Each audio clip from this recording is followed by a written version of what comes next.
The former Mamelodi Sundowns coach Manqoba Mnethu said that he is very grateful for his time at the PSL Champions.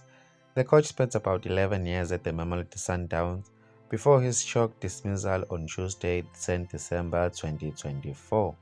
Local football fans praised Mnethu on social media, saying Sundowns made a very big mistake in their decision to dismiss the coach. Outgoing Mamelodi Sundowns coach Manqoba Mnethu said that he is very grateful to the PSL champions and refused to speak negatively about Masandawana after he got fired. The Portuguese coach Miguel Cardoso replaced Mnethu, who spent about 11 years at the Mamelodi Sundowns, where he won 14 major titles.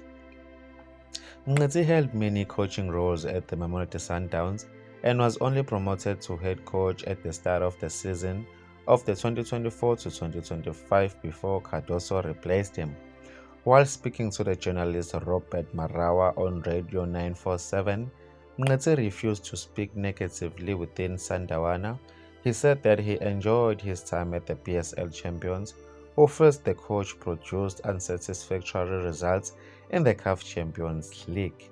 He said that I've been with merry-go-round for being a head coach in and out, but I want to be grateful for what Sundowns has done for me over the years.